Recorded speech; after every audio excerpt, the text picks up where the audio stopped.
माऊली माझा चॅनलला सबस्क्राईब करा आणि बाजूचा बेल आयकॉन प्रेस करून मिळवा आपल्या राज्यातील ठळक घडामोडी. जय जय रघुवीर समर्थ. जय सद्गुरू. माझं नाव यशवंत विठ्ठल पवार उर्फ माऊली, जनहित सेवा संस्थेचा संस्थापक अध्यक्ष महाराष्ट्र, जिजाऊचं देणं कार्यकारी संपादक, कोकण विभाग, माऊली माझा चॅनलचा संस्थापक. आपण पुढे व्हिडिओ सादर करण्याचं कारण की बघा, अधिकाऱ्यांना कसा सांभाळून घेत असतो. चूक आहे अधिकाऱ्यांनी 100% माहिती आहे, परंतु अधिकाऱ्यांना सांभाळण्याचं कारण काय का त्यांचं एकामाका सहाय्य करू अवघे जरूर पंथ. ग्रुप ग्रामपंचायत गौरकामत, कर्जत तालुक्यामध्ये, रायगड जिल्ह्यामध्ये, तिथे शासकीय प्रॉपर्टी 2 ग्रामसेवक आणि एक बीडीओ म्हणजे वायस प्रभे नावाची व्यक्ती तिथे ह्या कर्जत गट विकास अधिकारी म्हणून कार्यरत असताना कर्जत तालुक्यामध्ये, ते रायगड जिल्ह्यामध्ये त्यांना कोणत्या अधिकारी कोणते मोठे वर्चस्व, रायगड जे अनेक वर्षे कार्यरत आहेत ते, आणि एका क्लास 1 ऑफिसरला अनेक वर्षे एका जिल्ह्यामध्ये राहण्याचा अधिकार नाही. हे पूर्ण सत्य असताना देखील पण कोणाच्या तरी आशीर्वादाने हे असं कार्य होत असतं आणि अनेक असे अधिकारी अनेक वर्ष जिल्ह्यामध्ये कार्य करत असतात. हे काय कोणाचा बदला घेण्यासाठी राहत असतात का किंवा वशिल्याच्या टट्टुनी राहत असतात, हे पूर्ण सत्य आहे आणि हे मी निदर्शन आणून दिले व्हिडिओद्वारे. तसेच एक कर्जत खालापूरमध्ये सांगण्याचं तात्पर्य असं, गट विकास अधिकारी ग्रामसेवक म्हणून कार्यरत असणारे राजेंद्र गोंदाप्पा डोंगरे हे ग्रामसेवक गौर कामत मध्ये होते. तसेच आर बी मोरे हे ग्रामसेवक गौर कामत, यांनी ह्या गौर कामत मध्ये अनेक काय उलाढाल्या केलेल्या आहेत, अनेक भ्रष्टाचार मार्गे कार्य काम केलेलं आहे. यांच्यावरती अनेक माहिती अधिकार आणि अनेक पुरावे घेतले आणि पुराव्यासह मी काही गोष्टी बोलत असतो, कारण मी नुसत्या काही गोष्टी बोलत नाही.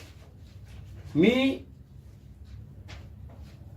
जिल्हा प्रशासनाकडे या डोंगरे आणि मोरेंची तक्रार दाखल केली, वायस प्रभेची तक्रार दाखल केली का यांनी सरकारी जागा विकण्यासाठी, दस्त बनवण्यासाठी एनओशा दिल्या. हे बघा, आणि सरकारी जागा रजिस्ट्रेशन करून विकलेली आहे. लाखो रुपयाची याच्यामध्ये उलाढाल झालेली आहे. गुरचरण विकले, गुरचरण या अधिकाऱ्यांनी. मी मंत्रालयापासून लिखाण केलं, कलेक्टर पासून लिखाण केलं. कलेक्टरने ऑर्डर काढली की यांच्यावरती गुन्हे दाखल करावे म्हणून, पण इथूनचे असणारे तहसीलदार, इथूनचे असणारे एसडीओ साहेब आणि इथूनचे असणारे गट विकास अधिकारी हे उलटे त्यांना वाचवण्यासाठी कार्य करतात. काय मला समजत नाही, पण त्यांच्या बाजूने एवढे पुरावे सादर करून, पुरावे हे त्यांचे असेसमेंट, हे त्या प्रॉपर्टीचे असेसमेंट बनवलेले 100%, हे कलेक्टर ऑर्डर यांच्यावरती गुन्हे दाखल व्हावे सरकारी जागा विकले बाबत, हे त्यांचं रजिस्ट्रेशनला झालेले दस्त. आता अजून काय पुरावे दाखल करणार. म्हणून मला सांगण्याचं तात्पर्य असं का डोंगरे आणि मोरे, राजेंद्र गोंदप्पा डोंगरे आणि मोरे हे ग्रामसेवक आणि वायस प्रभे म्हणून गट विकास अधिकारी. परंतु सांगण्याचं तात्पर्य असं का अधिकारी जर कलेक्टरची ऑर्डर मानत नसतील, मग नंतर मी हे सगळं लिखाण टिपाण करून मानवी हक्क आयोगाकडे यांच्यावरती केस दाखल केली आणि मानवी हक्क आयोगाकडे ती केस दाखल असताना ह्या 2 ग्रामसेवकांना वाचवण्यासाठी कर्जतचे एसडीओ, तालुक्याचे तहसीलदार साहेब, कर्जत तालुक्याचे रायगड जिल्ह्यामधले आणि गट विकास अधिकारी पुरावे सादर करून देखील वकील दिला. काय असा म्हणजे वरिष्ठ अधिकाऱ्यांनी अशा भ्रष्ट अधिकाऱ्यांच्या वरती ऍक्शन घेऊन हे कोणत्याही परिस्थितीमध्ये सस्पेंड व्हायला पाहिजेत. या कर्जत तालुक्यामध्ये अनेक वर्षे पाहतोय मी, हे 2 ग्रामसेवक विविध ग्रामपंचायतमध्ये काम करतायत. ह्या ग्रामपंचायतमध्ये त्यांचं ऑडिट घ्यायला मागितलं, तेही मला त्यांनी दिलं नाही. बँक स्टेटमेंट मागवल्या, त्याही मला दिल्या नाही. मग भ्रष्टाचार कशाला म्हणतात तो मी शासनाच्या निधीस आणून दिलेला आहे. मग राज्य शासन असो केंद्र शासन असो, काय चाललंय हे आज ग्रामसेवक मानेनी आज कार्यरत आहे. हे कधी सस्पेंड व्हायला पाहिजे होते.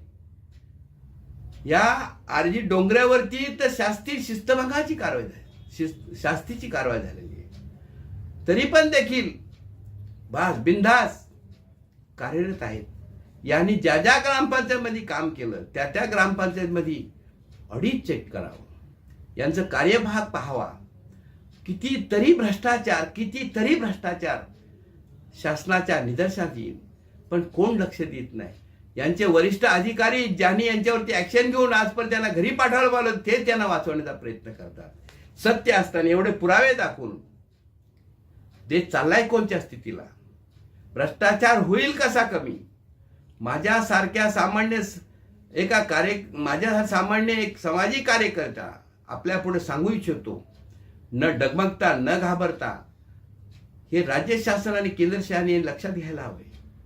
कारण आमचा खारीचा वाटा म्हणून आम्ही देशासाठी आणि मानवासाठी हे आम्ही कार्य करत असतो. हे बघा, आज ह्या एवढ्या आहे, आज यांनी घरकुळं दिलेत, डबल टिपल दिलेत. ह्या डोंगरे आणि मोरे या ग्रामसेवक असताना तर यांनी ज्या ग्रामपंचायतमध्ये कर्जत तालुक्यामध्ये कार्य केलंय त्या ग्रामपंचायत किती मोठ्या उलाढाल्या केल्या असतील, किती मोठे भ्रष्टाचार केले असतील, किती पैशाचा आवाढव्य इकडून गफळाथबड केली असेल, हे कोण पाहणार. आम्ही सांगतो म्हणून तुम्ही ऑडिट लावा, यांची चेक करा, पहा, पण आहे कोणाला वेळ. म्हणूनच सांगतो, ग्रुप ग्रामपंचायत गौर कामत शासनाची जागा विकलेली असताना देखील गुरचरण कलेक्टर ऑर्डर असताना पुरावे सादर करून देखील आजपर्यंत हे गौर कामतचे, त्याच्यानंतर तिथून त्यांची विविध ठिकाणी डोंगरे आणि मोरे ग्रामसेवक हे कर्जत तालुक्यामध्ये इकडे तिकडे भटकून कार्य करत आहेत आणि काम करत आहेत. हे सुखरूप काम कसे करत असतील यांच्यावरती ऑडिट व्हावं. यांनी जिथं काम केलंय हे तपासण्यात यावं. हे राज्य शासन आणि केंद्र शासन आणि जिल्हा प्रशासनाला मी सांगू इच्छितो. पुरावे सादर केले तरी पण ते नोकरीच करत आहेत असा कोणता मोठा कायदा आहे. आणि एखाद्या गोरगरिबांनी जर असं कार्य जर केलं असतं तर त्यांची स्थिती काय केली असती राज्य शासन आणि केंद्र आणि या अधिकाऱ्यांनी. म्हणजे जनतेसाठी अधिकारी बसलेलेच नाहीत, अधिकाऱ्यांसाठीच अधिकारी बसलेत असाच याचा भाग होतो. हे 20% अधिकारी गैरकृत्य करत असल्या कारणाने ग्रुप ग्रामपंचायत गौरकामत येथील गुरचरण विकणारे खोटे रजिस्ट्रेशन दस्त देऊन आरजी डोंगरे आणि बीबी मोरे असे असून यांच्यावरती YS प्रभे यांच्यावरती कारवाई होणे बंधनकारक आहे. तरी पण देखील होत नाही याची राज्य शासन केंद्र शासन जिल्हा परिषद जिल्हा कलेक्टर साहेब यांनी नोंद घ्यावी. एवढा मी बोलून माझे 2 शब्द संपवतो. जय सद्गुरू. अशाच प्रकारच्या व्हिडिओज पाहण्यासाठी माऊली माझा चॅनल सबस्क्राईब करा व बाजूचे बेल आयकॉन दाबायला विसरू नका.